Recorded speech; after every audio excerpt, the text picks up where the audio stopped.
بسم الله الرحمن الرحيم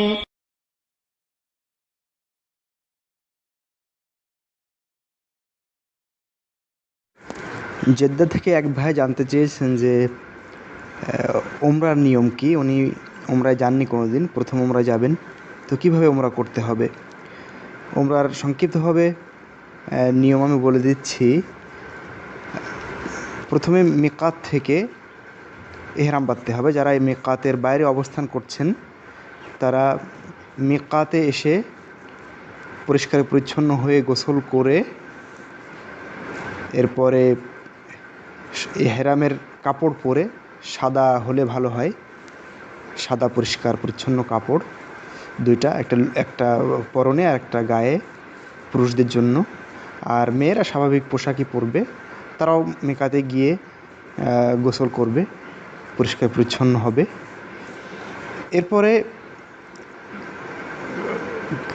ইহরামের কাপড় পরার পরে, পরিষ্কার পরিচ্ছন্নতা অর্জনের পরে আপনার ওমরার নিয়ত মনে মনে করবে এবং সেটাকে মুখে জোরে বলা যায়। আল্লাহুম্মা লাব্বাইকা উমরাতান বা লাব্বাইকা উমরাতান শুধু বললে ইহরামের নিয়ত হয়ে গেল বা উমরার নিয়ত হয়ে গেল। এখানে একটা কথা হচ্ছে যে যারা ওখানে এসে পরিষ্কার পরিচ্ছন্নতা অর্জন করতে চান না, মেকাতে এসে মেকাতের বাইরে বাড়ি থেকে বা হোটেল থেকে করে আসতে চান, পরিষ্কার পরিচ্ছন্নতার বিষয়টা, গোসলের বিষয়টা বা ইহরামের কাপড় পরার বিষয়টা করে আসতে পারেন। তবে মেকাতে এসে শুধু নিয়ত এবং নিয়তটা মুখে আপনি বলবেন। আর যারা মিকাতের ভিতরে অবস্থান করছেন তারা যেখানে আছেন সেখান থেকে ইহরাম বাঁধবেন। যেমন জেদ্দাবাসীরা তাদের স্ব স্থান থেকেই ইহরাম বাঁধবে, কারণ জেদ্দা মিকাতের অভ্যন্তরে, ভেতরে। আচ্ছা, এরপরে ইহরাম বাঁধার পরে অর্থাৎ উমরার নিয়ত করার পরে তালবিয়া পড়তে থাকবেন। লব্বাইক আল্লাহুম্মা লব্বাইক, লব্বাইক লা শারীকা লাকা লব্বাইক, ইন্নাল হামদা ওয়ান নি'মাতা লাকা ওয়াল মুলক লা শারীকা লাক। এভাবে যত বেশি সম্ভব তালবিয়া পড়তে পড়তে মক্কায় চলে যাবেন। মক্কায় বাইতুল্লায় গিয়ে মসজিদে হারামে প্রবেশের সময় আপনি অন্য মসজিদে ঢোকার সময় যেভাবে দোয়া পড়েন এখানেও সেভাবে দোয়া পড়ে মসজিদে প্রবেশ করবেন। বিসমিল্লাহ ওয়াসসালাতু ওয়াসসালামু আলা রাসূলিল্লাহ, আল্লাহুম্মা ইফতাহ লি আবওয়াবা রাহমাতিক। এরপরে যখন কাবার পাশে যাবেন, কাবার কাছে গিয়ে তালবিয়া বন্ধ করে দিবেন। হাজারে আসওয়াদ, কালো পাথর, এই কোণায় গিয়ে আপনি তওয়াফ শুরু করবেন।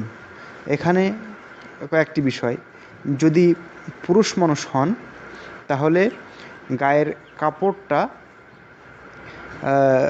কাঁধের যে কাপড়টা দিয়েছেন আপনি, সেটা ডান বগলের নিচ দিয়ে বুকের উপর দিয়ে বাম কাঁধের উপরে উঠিয়ে দিতে হবে। এটাকে ইত্তেবা বলা হয়। এরপরে প্রথম 3 চক্করে, তওয়াফের প্রথম 3 চক্করে রমল করবেন। আর যেটা ইত্তেবা বললাম, অর্থাৎ ডান কাঁধ খালি রেখে বাম কাঁধের উপরে কাপড় উঠিয়ে দেওয়া বগলের নিচ দিয়ে, এই ইত্তেবা 7 চক্করেই থাকবে। আচ্ছা, মেয়েরা স্বাভাবিকভাবেই, মেয়েদের কোনো এক্ষেত্রে বিধিবিধান নেই, তো হাজরে আসাদের কাছ থেকে হাজরে আসাদকে চুমু দিয়ে শুরু করবেন তওয়াফ। যদি চুমু দেওয়া সম্ভব হয় তাহলে তো আলহামদুলিল্লাহ, বিসমিল্লাহ আল্লাহু আকবার বলে চুমু দিবেন। যদি সেটা সম্ভব না হয় তাহলে হাত দিয়ে স্পর্শ করবেন বা কোনো কিছু দিয়ে স্পর্শ করে বিসমিল্লাহ আল্লাহু আকবার বলে, বিসমিল্লাহি আল্লাহু আকবার বলে স্পর্শ করে সেটাকে চুমু দিবেন। এরপরে যদি সেটাও সম্ভব না হয় তাহলে দূর থেকে ইশারা করবেন হাত দিয়ে। ইশারা করার সময় আল্লাহু আকবার বলে ইশারা করবেন। এরপরে তওয়াফ শুরু হবে।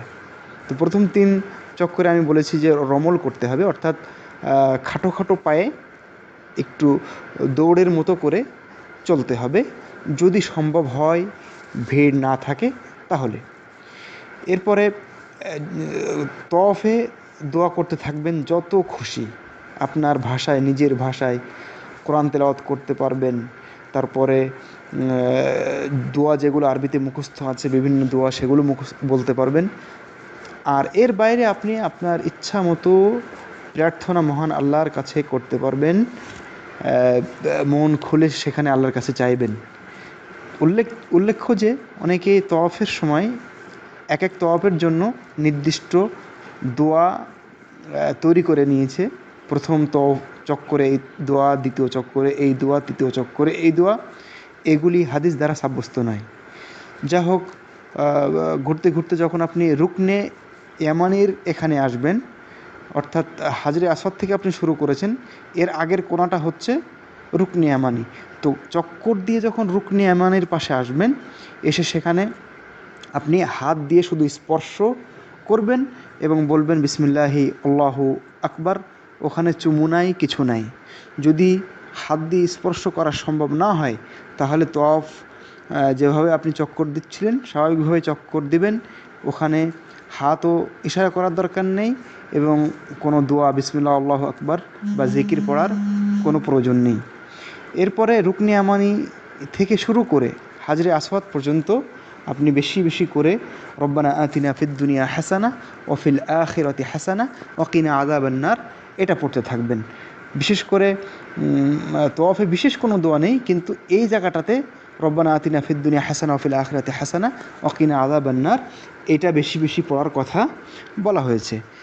যখন আপনি এই করে আবার চলে আসবেন হাজরে আসওয়াদের কাছে বা হাজারে আসওয়াদের কাছে, তখন আবার ওই একই নিয়মে যেভাবে বলেছি, চুমু বা কোনো কিছু স্পর্শ করে সেটাকে চুমু বা ইশারা করে এইভাবে 7টা চক্কর আপনি দিবেন। প্রথম 3 চক্কর রমল সম্ভব হলে করবেন। তওয়াফ যখন শেষ হয়ে যাবে, তখন আপনি শেষের চক্করে যখন হাজারে আসওয়াদের কাছে আসবেন, তখন আর চুমু দেওয়ার দরকার নেই বা স্পর্শ করারও দরকার নাই। কারণ আপনি যখন শুরু করেছিলেন তখন এক চক্কর না হতেই আপনি চুমু দিয়ে বা ইশারা করে আল্লাহু আকবার বলে শুরু করেছিলেন। সেজন্য শেষ চক্করে সেটা আর প্রয়োজন নেই। এটাই হচ্ছে বেশি গ্রহণযোগ্য মত। কেউ কেউ বলছেন যে দিলে সমস্যা নেই, আল্লাহু আলাম। এরপরে আপনি 2 রাকাত সালাত আদায় করবেন মাকামে ইব্রাহিমের পেছনে। প্রথম রাকাতে কুল ইয়া আইয়ুহাল কাফিরুন বিসমিল্লাহ সহ, এবং দ্বিতীয় রাকাতে কুল হুয়াল্লাহু আহাদ সেটাও বিসমিল্লাহ সহ। এভাবে 2 রাকাত সালাত আদায় করবেন মাকামে ইব্রাহিমের পেছনে যদি সম্ভব হয়। যদি সম্ভব না হয়, তাহলে মসজিদের যে কোনো জায়গায় এই 2 রাকাত সালাত আদায় করতে পারেন। এরপরে আপনি হাজারে আসওয়াদের কাছে এসে হাজারে আসওয়াদটা ছুঁয়ে তারপরে সাইয়ের জন্য যেতে পারেন যদি সম্ভব হয়। যদি সম্ভব না হয়, তাহলে সরাসরি সাইতে চলে যাবেন, সাফা পাহাড়ের কাছে চলে যাবেন। সাফা পাহাড়ে যাওয়ার পৌঁছার কাছাকাছি সময়ে বলবেন যে ইন্না সাফা ওয়াল মারওয়াতা মিন শাআইরিল্লাহ ফামান হাজ্জাল বাইতা আও ইয়াতামারা ফালা জুনাহা আলাইহি আন ইয়াতাওয়াফা বিহিমা ওয়া মান তাতাওয়া খায়রান ফা ইন্নাল্লাহা শাকিরুন আলিম। এরপরে যখন আপনি সাফায় পৌঁছে গেলেন, তার আগে বলা যেতে পারে যে আবদাউ বিমা বাদা আল্লাহ। তারপরে সাফাতে যখন আপনি গেলেন, সাফা পাহাড়ের উপরে উঠতে পারেন অথবা নিচে দাঁড়িয়েও দোয়া করতে পারেন কিবলামুখী হয়ে, হাত উঠিয়ে কাবা দেখে দেখে আপনি দোয়া করবেন। সেখানে লা ইলাহা ইল্লাল্লাহু ওয়াহদাহু লা শারীকা লাহু লা ইলাহা ইল্লাল্লাহু ওয়াহদাহু লা শারীকা লাহু লাহুল মুলকু ওয়া লাহুল হামদু ওয়া হুয়া আলা কুল্লি শাইইন কাদির লা ইলাহা ইল্লাল্লাহু আনজাযা ওয়া'দাহু ওয়া নাসারা 'আবদাহু ওয়া হাযামাল আহজাবা ওয়াহদাহ। এটা পড়বেন এবং আপনি যত খুশি দোয়া করতে পারবেন। এইভাবে 2-3 বার আপনি সেখানে করতে পারেন। তারপরে আপনি রওনা করবেন মারওয়া পাহাড়ের দিকে। মারওয়া পাহাড়ে আসতে গিয়ে, অর্থাৎ সাফা থেকে নামার একটু পরেই দেখবেন যে সবুজ চিহ্নিত এলাকা, সবুজ বাতি যুক্ত এলাকা। এখানে দৌড়াবেন। বিশেষ করে যদি পুরুষ হন তাহলে দৌড়াবেন, মহিলাদের এখানে দৌড়ানোর কোনো প্রয়োজন নাই।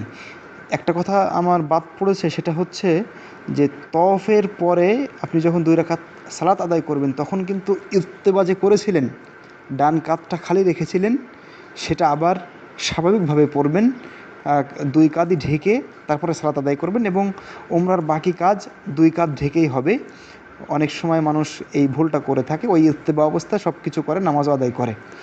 তো যাই হোক, এইভাবে আপনি চলে যাবেন মারওয়া পাহাড়ে, এবং এই যে আসছেন যাচ্ছেন এর ভিতরে আপনি দোয়া করতে থাকবেন, যত খুশি দোয়া করতে পারবেন, যে ভাষায় যেভাবে হোক আপনার যা চাওয়ার জীবনের এহকালের পরকালের জন্য সব কিছু চাইবেন, সবার জন্য দোয়া করবেন। আর এখানে কোরআন তেলাওয়াতও আপনি করতে পারবেন।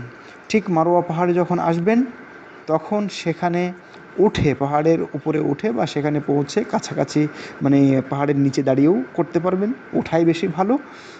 কাবার দিকে ফিরে 2 হাত উপরে উঁচু করে সেখানে আপনি একইভাবে দোয়া করবেন, লা ইলাহা ইল্লাল্লাহু ওয়াহদাহু লা শারীকা লাহ, লাহুল মুলকু ওয়া লাহুল হামদু ওয়া হুয়া আলা কুল্লি শাইইন কাদির, লা ইলাহা ইল্লাল্লাহু আনজাযা ওয়া'দাহু ওয়া নাসারা আবদাহু ওয়া হাযামাল আহজাবা ওয়াহদাহ।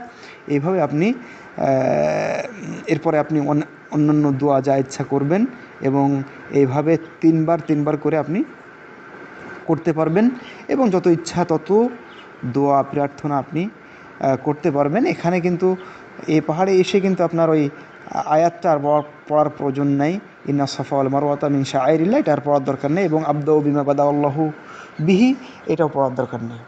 ঠিক আছে, ঠিক এভাবে আপনি চলে আসবেন আবার কি বলে আপনার সাফা পাহাড়ে, সবুজ বাতির ওখানে দৌড়াবেন যথারীতি। ঠিক এইভাবে আপনি সাই শেষ করবেন। মনে রাখতে হবে, যখন আপনি সাফা থেকে মারোয়ায় যাচ্ছেন গেলেই কিন্তু 1 চক্কর হয়ে যাচ্ছে, আবার যখন ফিরে সাফাতে আসছেন মারোয়া থেকে তখন 2 চক্কর হয়ে যাচ্ছে।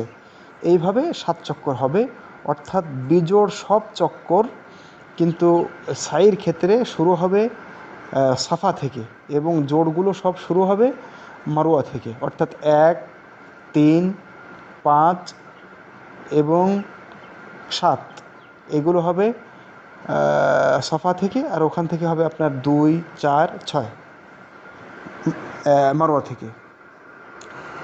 এই হলো সংক্ষিপ্তভাবে আপনার উমরার নিয়ম। তার আগে একটু বলে রাখি যে তওয়াফের ক্ষেত্রে কিন্তু আপনি হাজরে আসাদ থেকে শুরু করেছেন, আবার যখন হাজরে আসাদে ফিরে আসবেন তখন 1 চক্কর হবে, কিন্তু ইসের বিষয়টা, সাইয়ের বিষয়টা কিন্তু যেভাবে বললাম ওইভাবে। এরপরে যখন আপনার হয়ে গেল সাই, তখন আপনি মাথা মুন্ডন করে ফেলবেন, মাথা ন্যাড়া করে ফেলবেন, টাক করে ফেলবেন খুর লাগিয়ে, এটাই উত্তম। যদি না করেন তাহলে চুল ছোট করে নেবেন, সমস্ত মাথার চুল। অনেক সময় দেখা যায় কেউ কেউ এখান থেকে 2টা ওখান থেকে 2টা কেটে চলে যাচ্ছে, এটা যথেষ্ট হবে না। আপনার বেশিরভাগ ওলামায়ে কেরামের সেটাই মত, এবং এটাই বেশি গ্রহণযোগ্য মত যে পুরো মাথার চুল আপনি কেটে ফেলবেন, হয় টাক করে ফেলবেন, এটাই বেশি উত্তম। আল্লাহ রসুল তাদের জন্য 3 বার দোয়া করেছেন। আর না হলে আপনি ছোট করবেন, সেটাতেও হয়ে যাবে। এরপরে স্বাভাবিক পোশাক পরবেন, যা ইচ্ছা তা করবেন, কোনো সমস্যা নেই। আর মেয়েদের ক্ষেত্রে কথা হচ্ছে যে তারা আপনার 1 আঙ্গুল চুল মুঠো বেঁধে ধরে একদম মাথা থেকে 1 মুষ্টি পরিমাণ চুল তারা কেটে ফেলবে, এইভাবে তারাও হালাল হয়ে যাবে। উল্লেখ্য যে ইহরাম বাঁধার পর থেকে নিয়ে উমরা শেষ করা পর্যন্ত আপনার চুল কাটা, নখ কাটা, শরীরের কোনো পশম কাটা, ছেঁড়া, উপড়ানো, এরপরে হারাম এলাকার ভিতরে কোনো কি বলে আপনার যে সমস্ত গাছগাছালি ইত্যাদি হয়ে আছে স্বাভাবিকভাবে, সেগুলি ছিঁড়বেন না। কোনো শিকার করা যাবে না, বিশেষ করে স্থলের শিকার, জলের শিকার করা যেতে পারে, কিন্তু স্থলের কোনো শিকার করা যাবে না। এরপরে বিয়ের প্রস্তাব দেওয়া যাবে না, বিয়ে করানো যাবে না, বিয়ে পড়ানো যাবে না, নিজেও বিয়ের আলাপ আলোচনা করা যাবে না ইহরাম অবস্থায়। এরপরে পুরুষ যদি হন তাহলে মাথা ঢাকতে পারবেন না আপনি ইহরাম অবস্থায়। এই হলো মোটামুটি সংক্ষিপ্তভাবে ওমরার নিয়ম। মহান রব্বুল আলামিন আমাদের সবাইকে কোরআন এবং সহিহ হাদিস অনুযায়ী জীবন পরিচালনার তৌফিক দান করুন, আমিন।